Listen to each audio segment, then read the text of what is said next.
In the previous video, we introduced the Logit function, and we said it can be used as a link function to model binary responses. One of the real advantages of this is it's nicely interpretable, and that's because it's linked to the odds ratio. So the odds ratio of an outcome occurring is literally how many times more likely is it to occur than not occur. So if it's more probable than not, p being greater than a half, then p divided by 1 minus p will be greater than 1, and I can say the odds of this happening are 3 times as likely to happen as not. That would be p is 0.75, because 0.75 divided by 1 minus 0.75 is 3. I can get an odds ratio below 1 if in fact it is less likely to happen than happen, if 1 minus p is greater than p. So you will sometimes see this in some areas as how like gambling odds are given, but it's just a ratio of the chance of something happening divided by the chance of it not happening.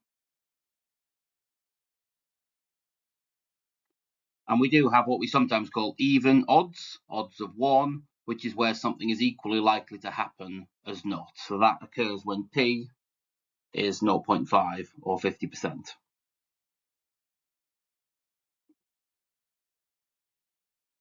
So what this does mean is that if I'm using the Logit function as the link in a generalized linear model, I don't get the odds ratio, but I get the log, the natural log of the odds ratio.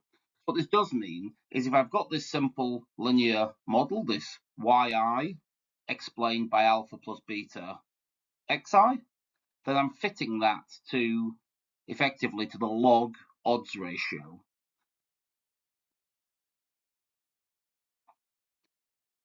The other advantage of this is not just that I get the log odds out straight away, is the log odds itself is really easy to interpret, because a 1 unit increase in the predictor variable x changes the y from, well, alpha plus beta x to alpha plus beta times x plus 1, i.e. an increase of beta.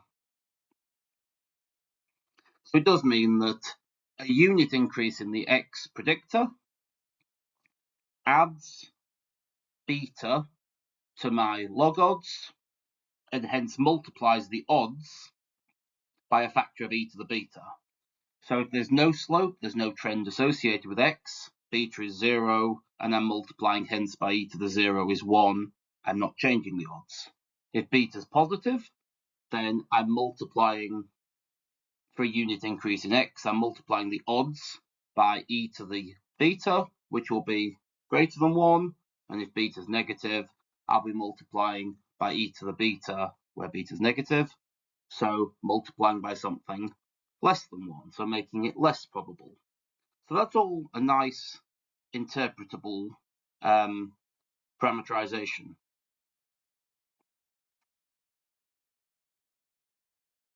Now, as we said in the previous video, the Logit function works very nicely interpretable for binary regression, so a 2-state 0, 1 regression. But it isn't the only function that we can use.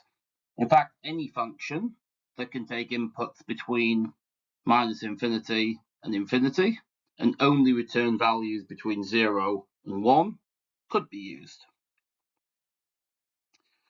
Now, in reality, you'll probably only see one other one used in anything but a handful of cases.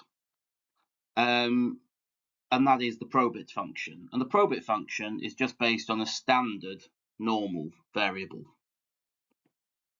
And the Probit function just basically says that if I'm integrating a standard normal, so 1 on root 2 pi e to the minus x squared on 2, integrated with respect to x, between minus infinity and the point L, then the Probit p is just the L that matches whichever probability I'm looking for. So if p is a half, then, for example, I'd be integrating the full standard normal until I've got half of the probability of mass, which would be up to 0. So the two functions look very similar, but not the same. They both have the same properties that